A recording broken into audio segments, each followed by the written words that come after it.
everybody, and welcome to Corset and Crown, presented by Buzzing About Romance. I am Duchess Katie, and with me today, as always, is my co-host, Lady Sadie. Hi, Sadie. Hello, everyone. So, as you guys know, last time we did a book that I had chosen for Sadie because July is our birthday month, and we kind of decided to each pick a book for the other who that they hadn't read yet. So my pick was Wild Rain by Beverly Jenkins, and Sadie loved it. I will have to put that plug in there. I did love that. And today we are talking about a book that Lady Sadie picked for me. So Sadie, tell them what we read and give them the synopsis. So we read Scandalous Desires by Elizabeth Hoyt, which is a favorite of mine.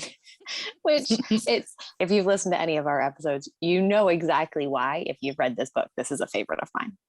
But the synopsis is, can a pirate learn that the only true treasure lies in a woman's heart? Widowed Silence Hollingbrook is impoverished, lovely, and kind. And 9 months ago, she made a horrible mistake. She went to a river pirate for help in saving her husband, and in the process made a bargain that cost her her marriage. That night wounded her so terribly, she hides in the foundling home that she runs with her brother, except now that the same river pirate is back and he's asking for her help. Charming Mickey O'Connor is the most ruthless river pirate in London. Devastatingly handsome, fearsomely intelligent, he clawed his way up through London's criminal underworld. I'm really good at reading this, guys. Mickey has no use for tender emotions like compassion and love, and he sees people as pawns to be manipulated. And yet he's never been able to forget the naive captain's wife who came to him for help. So this is a bit older. This is, I think, the oldest book we've featured here on Corset and Crown. This is from 2011. And this is book 3 in the Maiden Lane series, which I know has been sort of getting a resurgence of popularity on Instagram. I'm a big fan of the series. I read it when it first came out and then refound it again and sort of picked up where I left off. But this is a 10-year-old book, which is kind of fun. Yes. So what are our tropes here? Well, if I could read them from the script, I would tell you, but it's absolutely an opposites attract situation. We've got a widow, we've got a pirate. We got some forced proximity, and we have the hero that I refer to as a cinnamon roll with an S, not a C. So he's full of those sinful ways. Cinnamon roll. Yes. Cinnamon roll. Yes. Totally agree. I would say it's pretty steamy. It's this is Georgian, which I should mention. This is a Georgian era book, so it's a little further back in time, but it's pretty steamy. Probably a 3 or a 4. Yeah, I would agree, especially because, like the first book, in this book too, you kind of have to wait a little bit. But it's definitely some slow burn. The sexual tension that is building up between the two of them is just like insane. Yeah, like in the first book and this book. Ooh, baby. Yeah. All right. So I don't want to start with my thoughts. Let's hear what you have to say. So I will preface this that I made Katie read also the first one in this series, which is a little more bananas town. It's a little more bananas.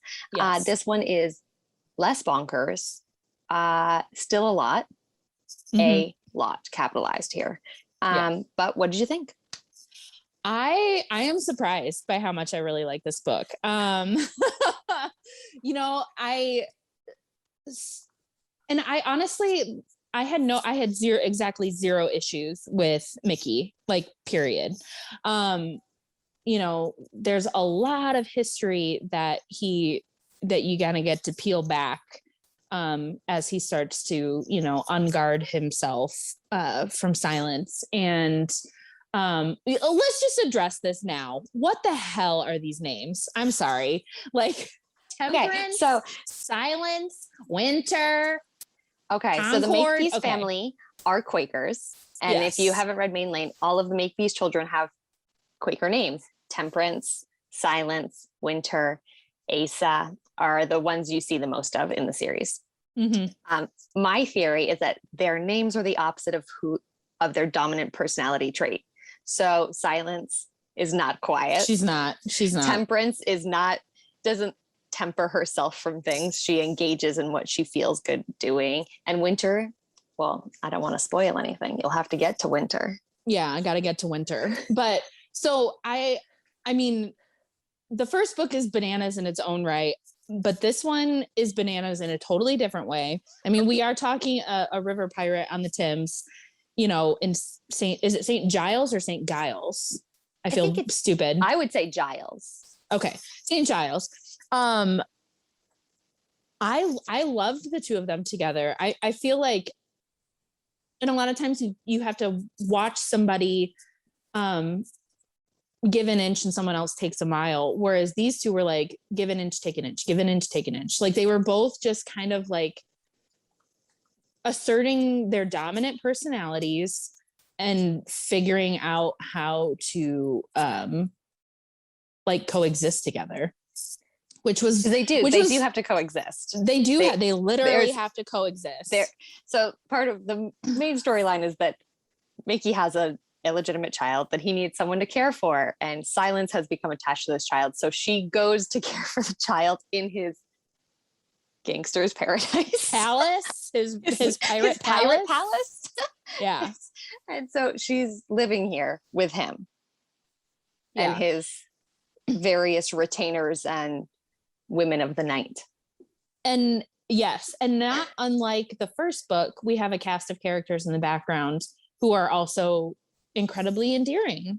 Like his two main thugs, I love them. God, they're so Harry cute. And Bert. Like I'm just picturing like these big lumbering ugly men who are just big old softies on the inside. And you know, not unlike a lot of other stories we see, like his own people are favoring Silence over him. Like they're like willing to break the rules for her and help her out. And like when she wants to give the dog a bath, they're like, he's not going to like it, but all right, we'll help. You know, like it's just, there's just a lot of really good give and take in this book. And I think that's probably what did it for me. It was just that it was like, you know, there was a lot of good communication, whereas that's something I think a lot of historical struggle with. There's like the teeniest, tiniest, stupidest misunderstanding and it blows shit up. And I hate that when it could be resolved with a very simple conversation. Whereas these two, like it, you know, it takes work for them to communicate these things, but they do communicate and well. So yeah, I really loved it. Yay. So like I said, this is one of my favorites. As we all know here at Buzzing About Romance and Corset and Crown, Sadie likes the heroes that are criminals. Yes. And this dude, he's got the same energy as like Devil from Wicked and the Wallflower, very similar energy. But I also just deeply love his romantic side. Like, yeah, this is not a sentimental man. He is not soft. He can't be. His life has been hard, but he's wicked brilliant, like truly very brilliant. And I don't want to spoil that, but there's part of his story in this is that he thinks 15 steps ahead of everybody else. But I also just deeply love when he falls for her, he falls hard and he has no idea what to do with it. So I have this little quote. There's so many good ones, but I think this is my favorite, is that, why are you agreeing with me? He laughed. Because he leaned down and licked the tears off her cheeks, his lips brushing softly against her sensitive skin as he spoke. You've bewitched and bespelled me, my sweet Silence, didn't you know? I'll agree that the sky is pink and the moon is made of marzipan and sugared raisins, and that mermaids swim the muddy waters of the Thames, if only you'll stop weeping. My chest breaks apart and gapes wide open when I see tears in your pretty eyes. Me lungs, me liver, and me heart cannot stand to be thus exposed. And it's just like this declaration. And I love it because he's got this soul of a pirate, but he's also very romantic.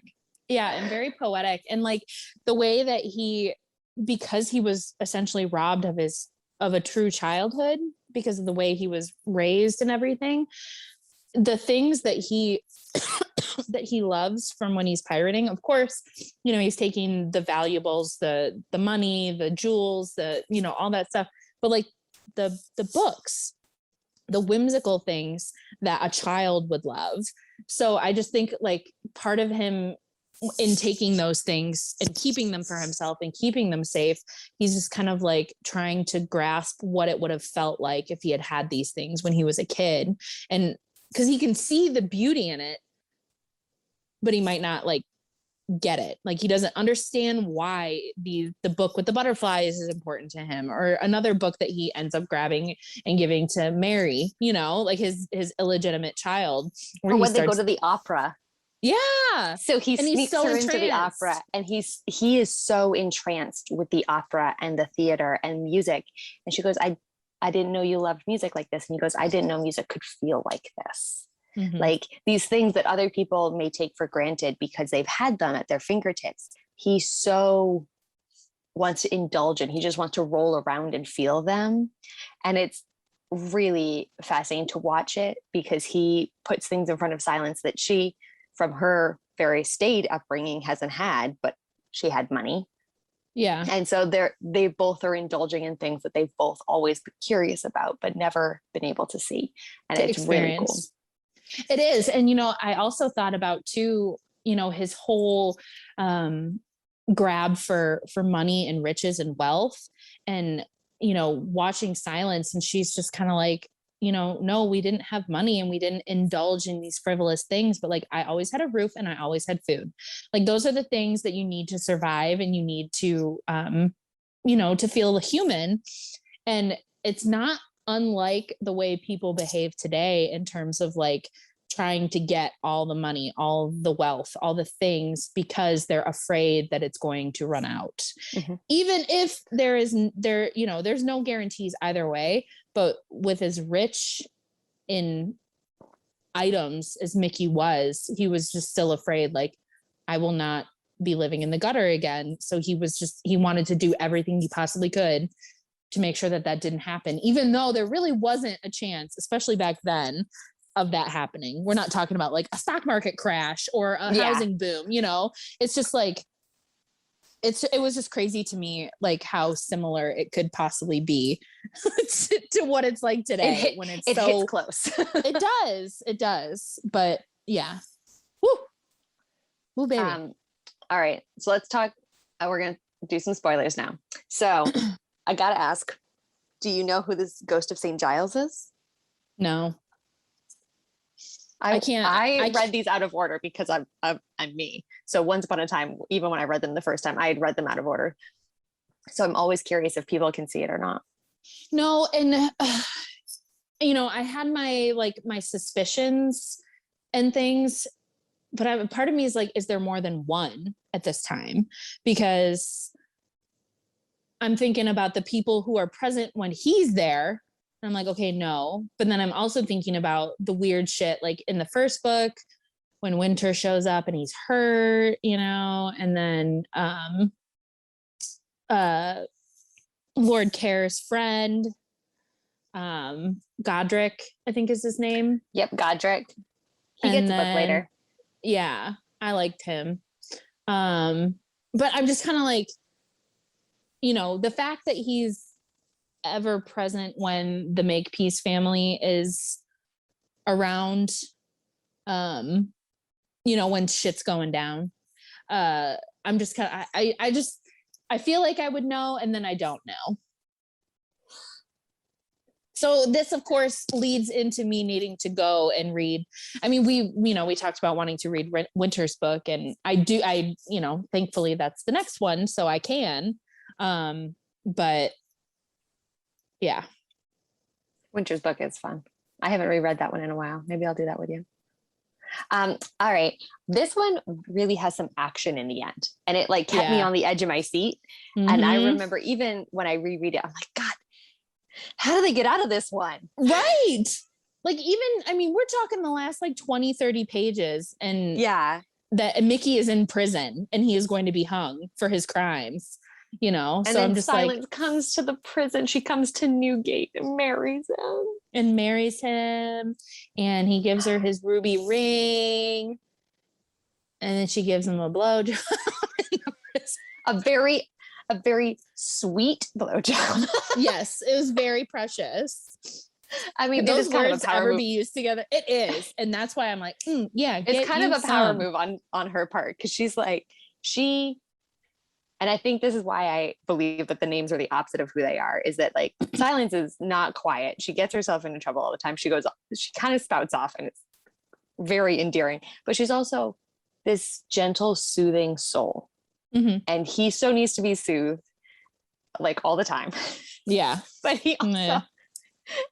she also is like, oh no, we're not waiting on this. We're getting married, and you might be in prison and you might be getting hung tomorrow, but we're going to get married. And that's just how it's going to be. And I'm Silence O'Connor now, so you can just come at me. And I really love that, because he's like, no, we can't do this. This isn't how you're supposed to get married. But she also, and that's so he cute. Doesn't take the choice away from her. He never takes the choice away from her. Mm-hmm. Yeah. It was just How about that bathtub scene? Oh my God. Oh my goodness. Well, and that explains, I have the book right here that explains the step back. The step back. This is, gotta love Elizabeth Hoyt step bags. They are spicy and they are very accurate. They're always in the book somewhere. Mm-hmm. But yeah, that's a great one. It is. Oh man. Yeah. I just can't, like, I can't fathom what the rest of the series is going to be like at this point. Like, I mean, I'm in it now, like having even only read 2 books. So I'm just like, okay, well, and there are so many people that I'm just like, okay. This is why both books with Bex and I have made like infographics and guides to this series. It is a world, because there's, I want to say like 10 books? I think there's like 13. Yeah. Now. I think I have them all, but I think I tapped out at 10 and I have to go back. But like, it's really fascinating because you see characters and then you won't see them again for like a couple of books. And then you're like, wait, where did you? Oh yeah. You showed up for like 30 seconds before and I liked it. But it's really fascinating too, because there's not a lot of aristocrats, which is always more my style. But it also, there's more to it. Like, they kind of leave the city every once in a while, but most of it's really in just this one part of London. And the foundling house, which is essentially an orphanage, is a reoccurring theme. And like, these people sort of end up, they're very disparate social circles, and then they all sort of end up cycling around each other. And I think it's not really a found family so much as like this strange universe of the small town. And I like that part. I do have another favorite much later in the series, but you got to get there first. I mean, it's going to take me some time, but I got to pace yourself. Water breaks. Yeah. Absolutely. Because this is a lot. It's a lot, as you said. Content warnings. There is some bloodshed. There's some violence, lots of language, mentions of childhood abuse, mentions of childhood abandonment, illegitimate children, mentions of an affair or a perceived affair, and a really messy first marriage on Silence's part. Yeah. Which was also in the first book too. Which was also at the end of the first book. Yeah. Really, if you're going to read this one, I would really suggest starting with the first one. The second one is less necessary to go straight to this one. But if you're going to read the whole series, definitely don't skip the second. But the first one really launches this story. Silence and her sister Temperance are really the main characters in the first as well. Yeah. I think you would typically like this book if you like some over the topness in your romance. Like, you don't want any reality today. You want to check out. It's a good time. Yeah. But I wouldn't say this is a great first romance read for others. No, there's a whole there. I mean, besides the fact that you need like multiple family trees to figure out who the F people are. But it's definitely more aggressive. Like, in terms of the romance itself, even, and there's a lot of really harsh themes, like, the content warning Sadie mentioned, because that's not just like a passing thing. Like, it gets brought up constantly, especially with the childhood abandonment and things like that, and childhood abuse. So, definitely take care if something like that might trigger you. It's a brilliant book, and there's so much happening that it's very unputdownable, as I would say. Yeah. It's a very bingeable book. And I would say, like, the last third of it, you gotta know, and you just keep turning the page, because it's pretty action packed. I will say that all those content warnings between Mickey and Silence, there's no dubious consent. There's no issues between them in any way. So if you needed that warning as well. I would definitely recommend this book. I obviously do. Yes. But I would recommend it not as a standalone, and I would recommend it not to a newbie. Yes. I would completely co-sign those recommendations. Yes, but don't make it your first, please. And definitely read at least the first book in the series. So when this drops on July 22nd, we're recording it a little earlier than that. It will be the lovely Duchess Katie's birthday. Yay! And we decided we're going to celebrate. So if you're hearing this on here, you can enter on Instagram. We are doing a giveaway. There are 2 winners, one international and one United States winner. And you should go over and enter on there, because it's a pretty good time, and there's books and there's donations, and it's a good time. So yes, you should look for that. As always, you can slide right into our DMs. You know where to find us. And where can we find you, Katie? I am Books to Katie on Instagram, and that's pretty much the only place you'll find me these days, but possibly somewhere else in the future, but definitely Instagram, Books to Katie. Excellent. And you can find me as Literary Illusions on Instagram, and give Corset and Crowns a follow so that you never miss an episode of this shenanigans. We don't have a theme for August yet. So if you have a brilliant theme, slide it into our DMs. Maybe we'll use it. Yeah. We need ideas, because, we could pick books for each other all day, every day. Since Sadie and I have very different tastes most of the time, but underlying, we both like a lot of the same shit. So, in different ways. in very different ways. You could not have picked 2 different heroes from these books, or 2 different heroes from these books. We both like potatoes. Just sometimes they're mashed potatoes and sometimes they're French fries. Amen. Ooh, potatoes. All right. Potatoes. Always a good choice. Yeah. All right. We'll see you soon. Bye. Bye, everybody.